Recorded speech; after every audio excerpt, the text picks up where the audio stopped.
오늘 저는 잠언 14장 1절에서부터 12절의 말씀을 가지고 지혜의 집이란 제목을 통하여 하나님의 말씀을 증거하고자 합니다. 사람이 이 세상에 태어나 부모를 떠나 가정을 이루는 것만큼 귀한 것은 없습니다. 가정을 꾸리고 집을 세우고 하나님의 뜻대로 살아가는 것이 무엇보다 중요하다고 할 수 있습니다.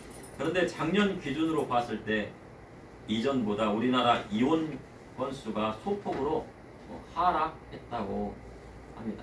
그러니 무너지는 가정이 그만큼 줄어들었다는 것입니다. 하지만 이는 결혼 건수의 감소로 일시적인 착시 현상을 일으킨 것이라 합니다. 그만큼 코로나 기간에 결혼도 많이 하지 않고 출산율도 최저로 떨어졌습니다. 그래서 지난 몇 년간 20만 명대의 출산율을 기록하고 있답니다. 이전에는 한 40만 명대였었는데 이제 지난 몇 년간은 20만 명대로 떨어졌다고 합니다. 현대 사회로 갈수록 여러 가지 요인으로 결혼하지 않고 가정도 꾸리지 않고 있습니다. 이러한 것이 사회 문제로 부각되기도 합니다. 그러나 성경은 사도 바울이 결혼하는 것도 잘한 일이고 결혼하지 않은 것도 더 잘한 것이라고 말합니다. 이는 하나님 나라를 위하여 결혼하지 않았다면 그것은 더 잘한 일이 되기 때문입니다. 그런데 잠언을 보면 지혜란 기업을 일으키거나 집을 세우는 일이라 하였습니다. 사람이 자기 기업을 일으키는 것이 지혜로운 것이고 여인이 자기 집을 세우는 일은 또한 지혜로운 일이라 할 수 있습니다. 어찌 보면 하나님 나라는 하늘나라에 있는 영원한 기업이라고 할 수 있습니다. 그래서 사도 바울은 그런 의미에서 결혼하지 않는 것도 하나님 나라의 기업을 위해서 그것을 얻기 위해서 결혼하지 않는 것도 더 잘한 일이라 한 것입니다. 그래서 성도는요, 기업을 일으키거나 자기 집을 세우는 일을 하고 있어야 믿음이 있는 것입니다. 이 땅에서 자기 집을 세우고 자기 기업을 세우고 또 더 나아가서는 하늘나라에는 영원한 하나님 나라의 유업, 바로 하나님 나라의 그 기업 천국을 이루고 살아야 되는 것입니다. 소망하고 살아야 되는 것입니다. 오늘 본문을 보니 집을 세우는 일에 대해 말씀하고 있습니다. 이를 통해 성도로 집을 세우는 일은 무엇이고 기업을 일으키는 것은 무엇인지 여러분과 함께 나누고자 합니다. 첫째, 지혜의 집은 하나님을 경외하는 지혜로운 여인에게서 옵니다. 잠언 14장 1절에 지혜로운 여인은 자기 집을 세우되 미련한 여인은 자기 손으로 그것을 터느니라. 지혜는 호크마로 여성 명사입니다. 그래서 지혜는 여성형입니다. 남성형이 아니고. 그래서 여성의 남자보다는 더 여인에게 무엇이 있다고 생각돼요? 지혜가 있다고 생각합니다. 왜냐하면 하나님께서 여자를 만드실 때 아담의 돕는 배필로 만드셨습니다. 그러니까 도와주려면 어떻게 됩니까? 지혜가 있어야죠. 지혜가 있어야 되기 때문에 이 지혜는 무슨 영이라고요? 바로 여성형 명사입니다. 그리고 이 지혜는 현명하고 하다 명철하다는 뜻입니다. 또한 지혜는 소피아로 재주나 탁월한 지식을 말하기도 합니다. 그래서 잠언 31장 10절에 보면 누가 현숙한 여인을 찾아 얻겠느냐, 그의 값은 진주보다 더하리라 하셨습니다. 현숙한은 하일로 강하고 확고하다는 뜻입니다. 이는 하나님을 믿는 신앙이 확고하고 도덕이나 윤리적으로 덕이 있고 재능이 탁월한 여인이라는 뜻입니다. 그런데 그러한 여인의 값은 진주보다 더하다고 말하고 있습니다. 제 생각으로는 이러한 여인을 얻기 위해서는 뭐예요? 진주보다 더 값진 것을 주고라도 진주 같은 값진 것을 주고서라도 맞이할 수 있다면 그것이 하나님의 축복이 된다는 뜻입니다. 진주는요, 진주 조개에서 나오는 것입니다. 조개 안에 이물질이 들어가면 그것을 분리시키기 위해 탄산 칼슘을 품어낸답니다. 그것을 감싼답니다. 그리고 조개 껍질과 진주는 같은 성분이라고 말합니다. 그래도 진주는 보석으로 취급되고 흑진주나 아주 예쁜 아주 둥글고 아주 둥근 거는 더 비싸다고 합니다. 좀 약간 물퉁물퉁한 진주는 값이 싸고 아주 둥근 진주는 값이 비싸다고 합니다. 그리고 상당한 값이 있다고 합니다. 그런데 지혜롭고 현숙한 여인은 진주보다 더 값진 것이라 성경은 말하고 있습니다. 이는 왜 값지냐면요, 이는 이 현숙한 여인이 자기 집을 세우기 때문입니다. 집을 세운다는 것은요, 집을 건축한다는 것이 아닙니다. 집이나 아파트를 산다고 해서 지혜로운 것이 아닙니다. 돈을 막 모아가지고 아파트를 샀어. 지혜로운 여인은 할 수 있지만 그 지혜를 말씀하는 것이 아니고 집을 세운다는 것은요. 집을 일으키기 위해 부지런히 손을 놀린다는 것입니다.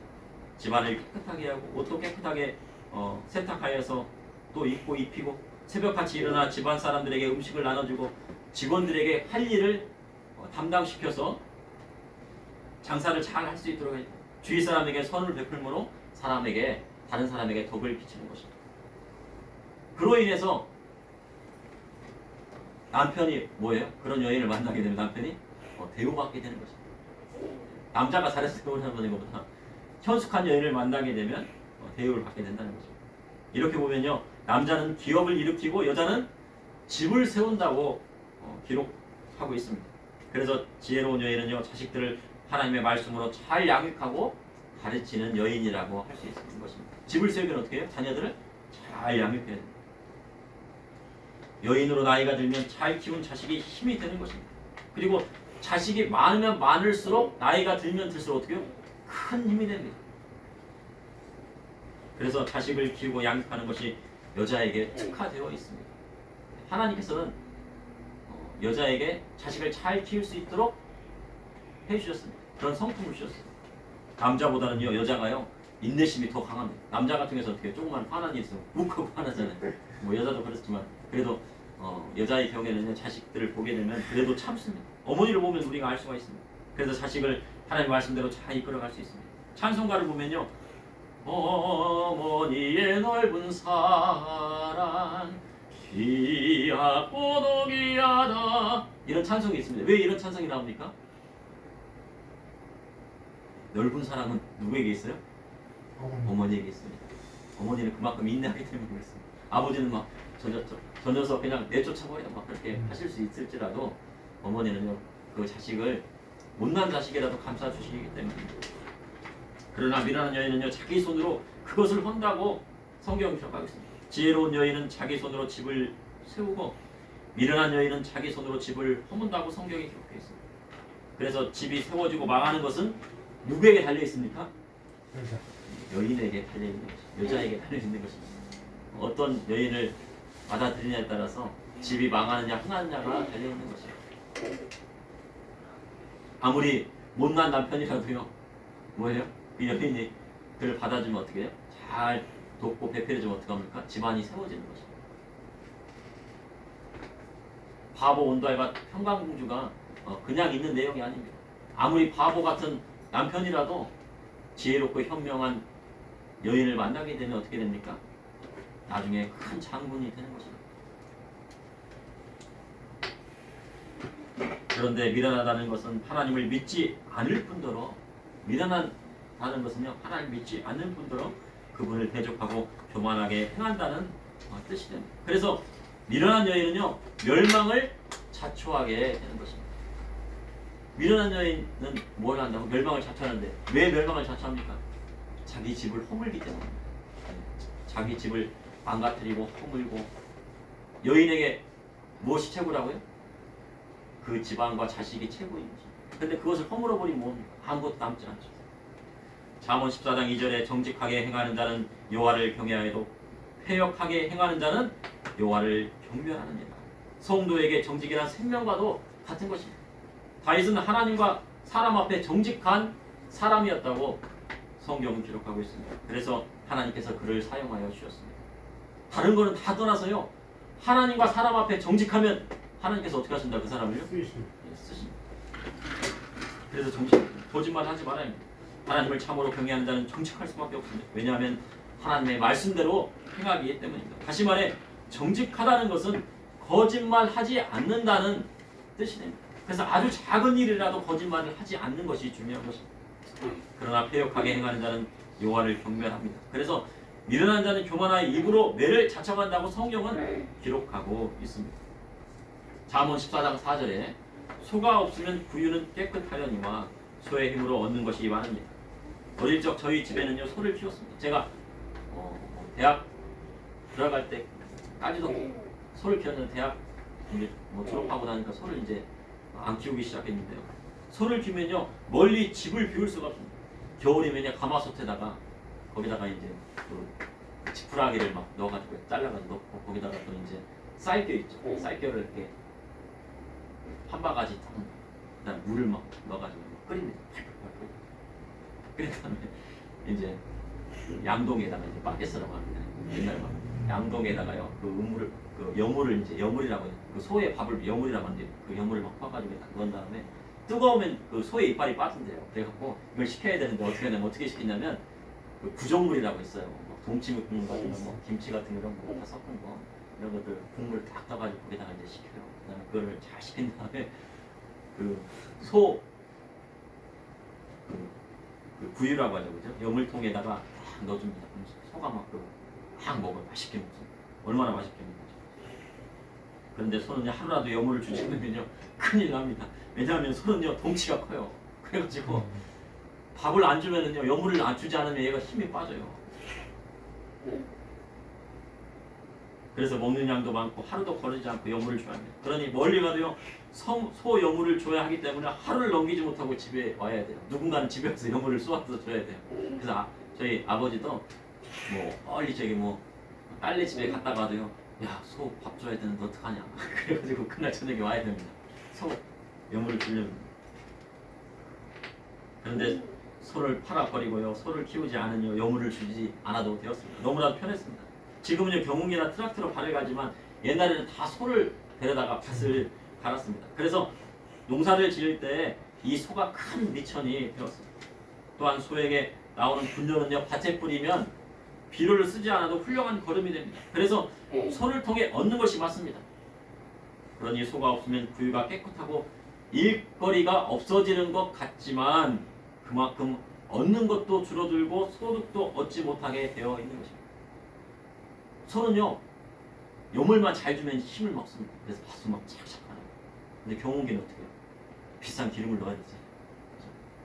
그리고 요즘 비료값이 막 그렇게 올랐다가 석유값이 올라가다 보니까 석유에서 나오는 그 재료를 가지고 그 요소라든가 질소를 만드는데 비료를 석유값이 막 올라가다 보니 지난번에 재료값이 올라가니까 비료값도 올라가는 거예요. 그러니까 뭐 쌀값도 낮아지는데 비료값도 올라가니까 남는 게 없죠. 그런데 소를 통해서 나오는 이 분뇨를 가지고 비료를 사용한다 그러면요 그만큼 이득이 많이 나게 되는 거죠. 믿음의 성도는 이처럼요 부지런해야 됩니다. 부지런하다는 것은요 기업을 일으키고 집을 세운다는 뜻이 됩니다. 전도는 밖에 나가서 부지런히 복음을 전하는 것입니다. 이것도 하나님 나라의 기업을 쌓는 일입니다.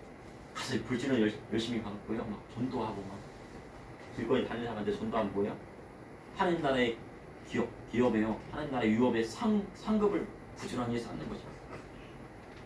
그리고 전도는요 자녀를 하나님의 말씀대로 양육하면 그것이 자연스럽게 전도가 되는 것입니다. 지금은 소를 키우지 않습니다.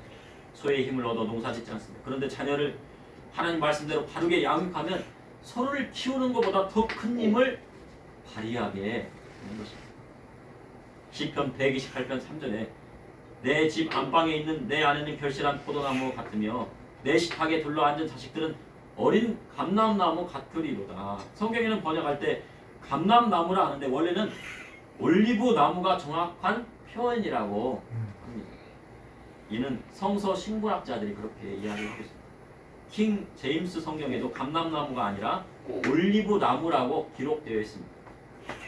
이는 중국 성경을 번역하면서 오는 오역이라고 할 수 있어요. 중국 성경에는 감람나무를 이제 그렇게 번역을 했는데 그것을 그대로 온 것입니다. 그래서 아직도 우리는 감람나무로 번역합니다. 그러나 이 성경적으로 봤을 때 성서적으로 성서 식물학자를 봤을 때는 올리브 나무가 정확하다고 합니다. 올리브는 식용의 기름과 불을 밝히는 기름으로 사용하고 있습니다. 미용과 치료제로 쓰이기도 합니다. 그런데 올리브 나무의 첫 열매는 가장 좋은 기름입니다. 그래서 왕의 대관식 때 사용이 된다고 합니다. 올리브 나무는 뿌리를 아주 깊게 내려서 어떤 가뭄이 와도 다른 나무들은 다 죽어도 이 올리브 나무는 그 가뭄을 이겨냅니다. 그래서 1000년 이상을 살면서 열매를 맺는다고 합니다. 그리고 2300년 이상 되는 나무도 있었다고 합니다. 예, 그런 대단하죠. 올리브 열매는 혈관 질환에 좋습니다. 고혈압이나 이런 거, 콜레스테롤 수치가 높다고 하는 사람들. 지중해 사람들은요 고기를 많이 먹지만 그래도 이 올리브유를 많이 먹기 때문에 콜레스테롤 수치가 낮다고 합니다. 그래서 이 신혈관 질병에는 질환에는 이 올리브유가 좋다고 합니다. 그래서 내 식탁에 둘린 자식들은 어린 올리브 나무 같으리로다라고 하는 해석이 더 바른 해석이라고 할 수 있습니다. 이는 올리브 나무가 1000년을 사는 것처럼 하나님을 경외하는 가문이 1000년, 2000년을 이어져 간다는 뜻이 되는 것입니다. 그런데 이단들은 뭐라고 해요? 이단들이 감람나무라고 해요. 나는 감람나무다 라고 해요. 감람나무다라는 말을 많이 사용하는데요. 그거는 잘 모르고 하는 얘기입니다. 감람나무가 크면요 20m에서 30m나 되는 아주 큰 나무를 뜻합니다. 그런데 물풀의 나무과에 속하는 이 올리브 나무와는 전혀 다른 나무입니다. 그러니 이 사람들은요 해석도 제대로 못하는 겁니다. 그런데 지혜로운 여인은 올리브 나무를 잘 길러서 올리브에서 나오는 열매로 집을 세우고 일으키는 자라고 할 수가 있는 것입니다. 자녀들 잘 키우면 어떻게 한다고요? 올리브 나무를 키우면 어떻게 된다고? 처음 심으면 몇 년? 몇 년 간다고요? 1000년, 2000년을 갑니다. 그렇게 지속하는 거예요. 그러니까 하나님의 말씀으로 잘 양육된 자녀들을 통해서 뭐예요? 그 가문이 1000년, 2000년을 이어져 내려오는 것입니다. 둘째 지혜의 집은요 하나님의 말씀으로 이루어집니다. 잠언 14장 5절에 신실한 증인은 거짓말을 하여도 거짓 증인은 거짓말을 뱉는다. 십계명의 제구에 내 이웃에게 거짓 증언하지 말라 하셨습니다. 우리나라에 위증죄라는 것이 있습니다. 그런데 성경은요 거짓 증거에 대해 말씀하고 있습니다. 나봇의 포도원 사건에서 아합의 왕비였던 이세벨이 장로들을 시켜요. 거짓 증인들을 세웁니다. 재판할 때는 몇 명 세운다고요? 2명 이상은 세우는데 거짓 증인 2명 이상은 세운 거예요. 그래서 거짓 증언하니까 어떻게 된 거예요? 이 나봇을 거짓 증언 죄를 뒤집어 써갖고 돌로 쳐서 죽였습니다. 이로 인해 하나님의 심판이 누구에게였습니까? 아합의 집안에게 그대로 이루어집니다. 아합의 집안의 씨가 마르는 심판이 오게 된 것입니다. 예수님은요 공의의 재판에 섰을 때 제사장이 미리 거짓 증언을 세워 모함을 했습니다. 그래서 불의한 재판을 받으셨습니다. 그러니 거짓 증언한다는 것은요 얼마나 큰 죄인지 모릅니다. 그러나 신실한 증인은 거짓말하지 않는다고 성경은 기록하고 있습니다. 예수님은요 불의한 재판에 서셨음에도 정직하게 올바르게 말씀하셨습니다. 그래서 예수님은 뭐예요? 의의 왕이시고 평강의 왕이신 것입니다. 예수님은요 의로운 재판관이세요. 백보자 심판에 가서 누가 심판하십니까? 예수님께서 심판하시거든요. 무엇대로요? 공의대로요. 하나님의 정의와 하나님의 공의로 심판하십니다. 그런데 그렇게 의로우신 재판관이 누구한테 재판을 받으셨어요?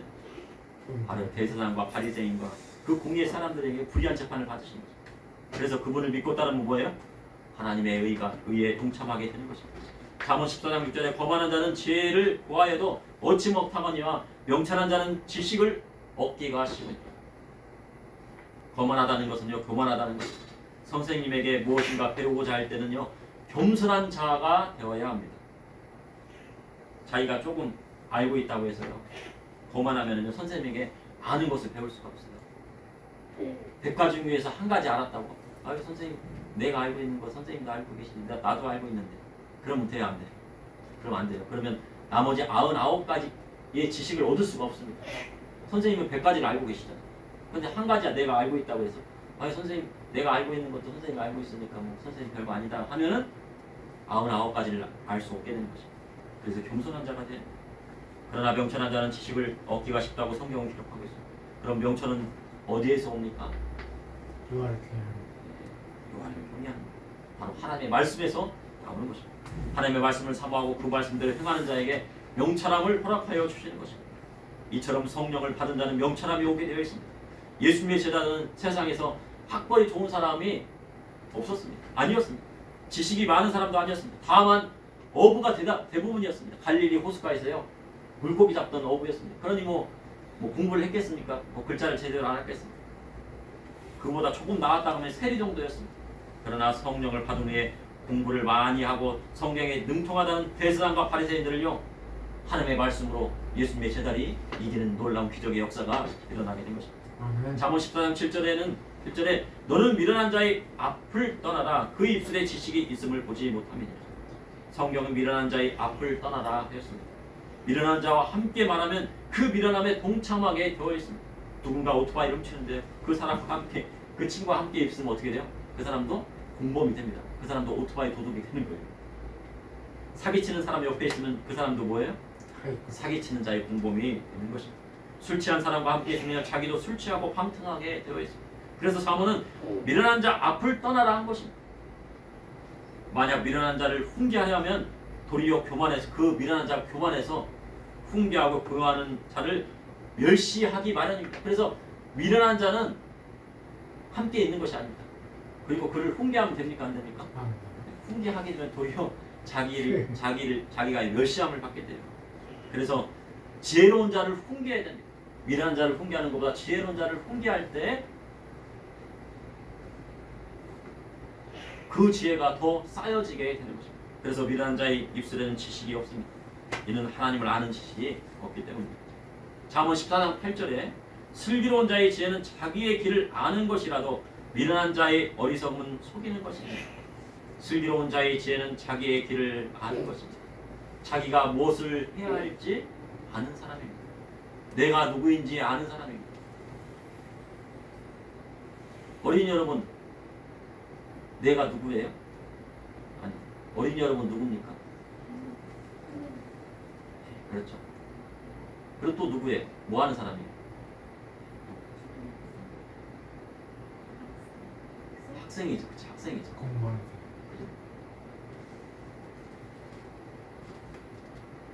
그 다음에 또 뭐가 있을까요? 또 자녀죠. 그죠? 아빠의 아들일 수 있고, 아들이고, 또 자녀가 학생이고. 그럼 내가 누군가를 아는 겁니다. 우리 교회 성도님도 내가 누군가, 내가 누구예요? 그래서 어떤 분 목사님 그러시더라고요. 오늘 밤에 가서 내가 누군지를요 밤새 생각해요. 그래서 저도 밤새 생각했는데 내가 누군가 하는데 답이 안 나오고, 내가 누군가는 어떻게 알 수 있어요? 관계를 통해서 아는 거예요. 서로와의 관계를 통해서. 교회에서 내가 집사님이구나, 권사님이구나, 전사님이구나, 관계를 통해서 아는 거죠. 내가 어머니의 아들이구나 라는 아는 건 뭐예요? 관계를 통해서 아는 거죠. 하나님하고 나의 무슨 관계지? 관계를 통해서 내가 하나님의 자녀구나라는 것을 아는 거예요. 그러면은 자신을 아는 거, 자기가 무엇을 해야 하는, 자기를 알게 되면 뭐합니까? 내가 무엇을 해야 되는지를 알게 되는 것입니다. 그래서 학생이면 공부하는 것이요 지혜로운 것이요. 그런데 미련한 자는 뭐예요? 자기 자신이 누군지를 몰라요. 내가 무엇을 해야 되는지 모릅니다. 그래서 미련한 자의 어리석음은요 속이는 것이라 했습니다. 바로 미련한 자의 어리석음은요 자신도 속이는 거예요. 자신을 속인다는 것은요 바로 자기 자신, 바로 양심을 속인다는 것입니다. 그러므로 지혜의 집은 하나님의 말씀으로 이루어집니다. 셋째, 지혜의 집은 하나님의 은혜를 사모함에서 나옵니다. 잠언 14장 9절에 미련한 자는 죄를 심상히 여겨도 정직한 자 중에는 은혜가 있느니라. 미련한 자는 죄를 심상히 여긴다고 말씀하고 있습니다. 심상히 여긴다는 것은 히브리어 루츠는 죄를 대수롭지 않게 여긴다는 뜻입니다. 이거 조그마한 거짓말, 이거 별거 아니야. 형제 사이에서도 거짓말했어요. 그럼 거짓말하면 어떻게 됩니까? 이거 별거 아니야. 형제끼리니까 별거 아니야. 그런데 그것도 심상히 여기는 거예요. 그건 죄를 심상히 여기는 거예요. 세상 사람들 다 죄 짓는데 길거리 가다가 쓰레기 버려도 되지. 폐기물 막 버려도 되지. 그런 것쯤이야 괜찮아 하면 심상히 여기는 거예요. 가늠해도 되지 뭐. 세상 사람들 결혼했어도 다 애인이 하나씩 있대요. 나도 그래야지. 그러면 심상히 여기는 거예요. 술 취하는 거 괜찮아. 다른 사람들 술 먹고 괜찮아. 성경에 보니까 포도주도 노아도 포도주를 마셨다는데 나도 마시면 어떻게 심상히 여기는 거지. 이혼하는 거 지금은 흠도 아니야. 죄도 아니야. 다 이혼하는데 나도 이혼하고 뭐예요? 새로운 사람 어찌 뭐. 그러면 죄를 뭐 어떻게 하는 거예요? 심상히 여긴다는 거죠. 그래서 이 어린이들은요, 결혼하기까지 순결을 지켜야 하나님의 축복을 받습니다. 어린이가 뭐를 지키라고요? 순결을 지켜라. 어린이가 뭐를 지키라고요? 결혼하기 전까지? 순결을 지키면요, 정직하고 순결을 지키면 하나님께서요, 나머지 축복은 다 그냥 물 붓듯이 부어주세요. 죄를 심상히 여기서는 안 된다는 말씀입니다. 그런데 정직한 자 중에는요, 은혜가 있다고 말씀하고 있습니다. 정직한 자는요, 은혜를 베풉니다. 그리고 하나님의 그는 은혜를 베풀 뿐만 아니라 하나님의 긍휼하심을 받습니다. 긍휼은 뭐예요? 불쌍히 여기고 측은히 여기신다는 뜻이잖아요. 하나님께서 정직한 자에게 뭐를 베푸신다고요? 불쌍히 여겨주시고 측은히 여겨주시는 생각, 말씀을 하시는 것입니다. 믿음의 성도는요, 하나님의 은혜를 사모해야 됩니다. 그래서 하나님, 저 은혜 주세요. 저도 은혜를 주세요. 하나님, 저 긍휼히 여겨주세요. 제가 실수로 죄 지었을지라도 주님, 예수 그리스도 십자가의 보혈의 피로 저를 씻어주시오. 이렇게 기도해야 됩니다. 우리 자녀들에게도 은혜를 베풀어주세요. 또한 우리 형제들에게 은혜를 베풀어주세요. 우리 가정 가운데 은혜 베풀어주세요. 예수 그리스도의 보혈의 피로 나를 정결하게 해주세요. 하나님의 자비하심을요, 간절히 소망할 때요, 뭐가 오게 돼요? 하나님의 은혜가 오게 돼요. 은혜는 뭐예요? 선물이에요. 선물. 하나님께서 주시는 선물. 그래서 우리는 하나님의 은혜를 받아야 하는 거죠. 10절에 보면 마음의 고통은 자기가 알고 마음의 즐거움은 타인이 참여하지 못하느니라. 마음의 고통은 자기가 합니다. 우리가 마음의 고통이 오면 어떻게 해요? 다른 사람들이 그 고통, 야 너 힘들어 그러는데 그 고통을 다른 사람이 그거를 그대로 느낄 수 있습니까? 마음의 고통을 느끼지 못하죠. 마음이 막 그냥 찢어지게 아픈데 옆에 사람한테 아무리 얘기해도 그 마음을 모릅니다. 또 즐거움도 마찬가지입니다. 마음의 즐거움에 타인이 참여하지 못한다고 성경은 기록하고 있습니다. 이는 마음의 즐거움은요, 누구도 빼앗을 수가 없어요. 마음의 즐거움은요, 다른 사람이 그 즐거움이 어떤 것인지 잘 몰라요. 성령 체험하고요, 첫 번째 방언받을 때 얼마나 즐거워요. 마음이 즐거워서 밤새 잠이 안 오는데 방언을 막 계속 기도하고 밤새. 그 즐거움 누가 알겠습니까? 그래서 어떤 분이 그러더라고요. 저는 방언 받았는데 어떤 분이 같이 기도하면서 그 붕에 갔다 같이 옆에서 기도하자고 했는데 그분이 방언을 받은 거예요. 근데 너무나 즐겁다는 거예요. 새로운 세상이 왔고 막 천국 갔다, 천국이 다시 왔대. 천국을 느꼈다는 거예요. 그분이 장로교 분인데요. 방언을 받았어요. 그러니까 얼마나 좋겠어요. 그래서 이렇게 그렇게 기쁘구나. 저는 이제 아주 오래전에 받았기 때문에 그 기쁨을 아직 알긴 알지만 그 사람이 얼마만큼 기쁜지는 잘 몰랐습니다. 그래서요, 마음의 즐거움은 누구도 빼앗을 수 없다는 것입니다. 그래서 마음이 부요한 자가 되어야 합니다. 마음이 부요해지려면요, 뭐를 해야 돼요? 하나님의 은혜를 사모해야 돼요. 하나님, 저도 긍휼히 여겨주세요.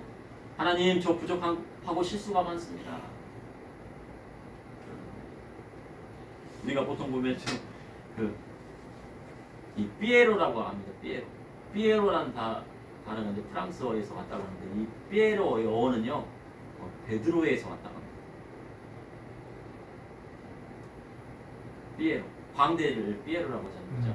그래서 남의 막 무대에 서가지고 막 뭐를 해야 돼요? 막 실수하고 막 그래야지 막 사람들 웃기잖아요.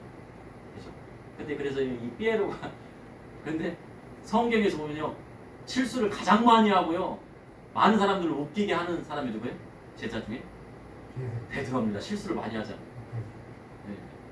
실수했어도 어떻게 해요? 하나님, 저 베드로처럼 실수했어도 하나님 저 긍휼히 여겨주세요. 실수하지 않게 해주세요. 하나님 저 은혜를 베풀어 주세요. 그럼 뭐가 온다고요? 하나님께서 그 마음 가운데 성령님 주시고요, 마음의 가운데 하나님의 은혜를 주시고 그 마음을 부유하게 만들어 주시는 것입니다. 11절에 보면 악한 자의 집은 망하겠고 정직한 자의 장막은 흥하리라. 악한 자의 집은요, 망한다고 해서 성경에 기록되고 있습니다. 그런데 반대로 정직한 자의 집은 흥하리라 하셨습니다. 다시 말하면 악한 자의 집이라도 망한다는 것입니다. 집이란 땅을 소유하고 있을 때 그 위에 집을 짓기 바랍니다. 그러니 악한 자는 땅이 있고 집이 있어도 지금은 부유한 것 같지만 언젠가는 망하게 된다는 거예요. 그런데 정직한 자의 장막은 흥하리 나셨습니다. 장막이란 땅이요, 자기 땅이 아니에요. 왜 거기다 장막을 쳐요? 자기 땅이 아니기 때문에. 구약 성경에 아브라함과 이삭과 야곱은 장막 생활했습니다. 왜 장막 생활했어요? 자기 땅이 아니니까요. 거기다가 집 지으면 어떻게 해요? 그런데 아브라함이 돈을 주고 산 땅이 있어요. 어디에? 막벨라 불이었죠. 왜냐하면 거기에 사라를 장사하기 위해서요. 그 땅은 아브라함이 산 땅인데 나머지 땅은 자기 땅이 아니고요, 잠깐 빌려 쓰는 땅이에요. 장막이라뇨, 쉽게 이야기하면 큰 천막이나 텐트를 말합니다. 땅이 없으니 이리저리 월세 생활을 하면서 옮겨 다닌다는 말입니다. 그러함에도 하나님 앞에 정직한 자는 어떻게 된다고요? 흥하게 되고 그 자손이 한 민족이 되고 한 나라로 축복을 받게 됐다고 주님께서 말씀하여 주신 것입니다. 그래서 성도는 하나님 앞에 뭐 해야 돼요? 정직한 사람이 돼요. 정직한 사람이 되면은 하나님께서 아무리 월세 생활하고 장막 생활하고 자기 집이 없어도 그 사람을 통해서 흥하게 한다고 하시는 것입니다. 잠언 14장 12절에 어떤 길은 사람이 보기에는 바르나 필경은 사망의 길이니라. 현재 사회로 갈수록 다수의 의견이 정의가 되고 있습니다. 최근 들어서요, 국민정서법이라는 것이 나와 있습니다. 단어가 나오고 있습니다. 분명히 나라에는 헌법이 있고 관련법이 있음에도 다수의 의견이 찬성하면 면죄부를 받고 다수의 국민이 반대하면 처벌을 받는 시대가 되었다는 것입니다. 그러면 법이 있을 필요가 있습니까? 없습니까? 없죠. 그래서 다수가 지지하면 법을 만드는 국회의원도 세울 수 있는 때가 되었어요.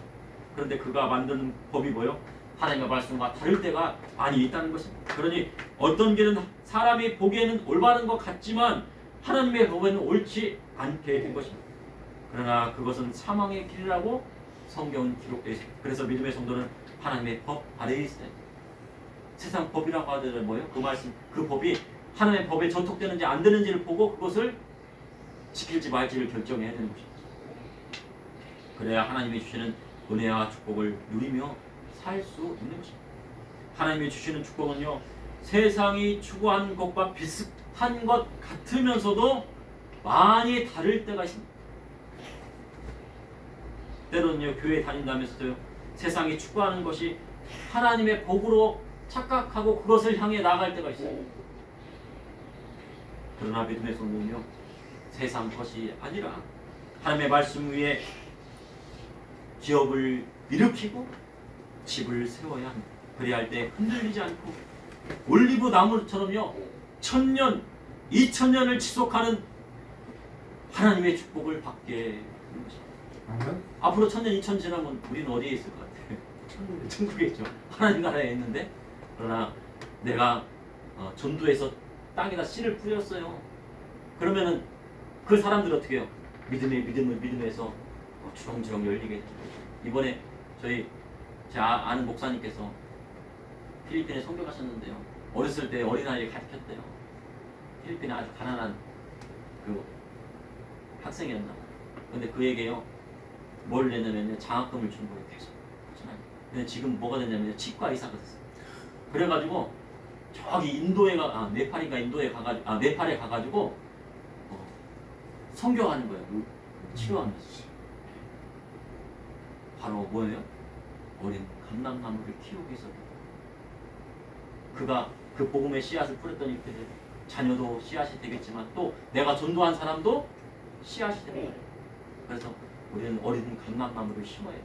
복음의 씨앗을 심어야 되는 것입니다. 그러므로 지혜의 집은 하나님을 경외하는 지혜로운 여인에게서 옵니다. 그리고 지혜의 집은 하나님의 말씀으로 이루어집니다. 또한 지혜의 집은 하나님의 은혜를 사모함에서 나오는 것입니다. 잠시 기도하시겠습니다. 사랑해 주님, 오늘도 감사합니다. 주님의 사랑과 은혜로 이렇게 추운 날씨 속에서도 주님을 사랑하여서 나와싸우니 저와 우리 성도님들 지혜의 집을 짓게 하여 주시고 하나님의 말씀으로 지혜의 집을 짓게 하여 주시고 주님 하나님을 경외함으로 집을 짓게 하여 주시고 하나님의 은혜로 은혜를 사모함으로 지혜의 집을 짓게 하여 주셔서 주님 하나님 나라의 유업을 받게 하여 주시고 이 땅에서도 아버지여 하나님께 주시는 축복을 누리며 살 수 있도록 주님께서 인도하여 주시옵소서. 예수님의 이름으로 기도옵나이다.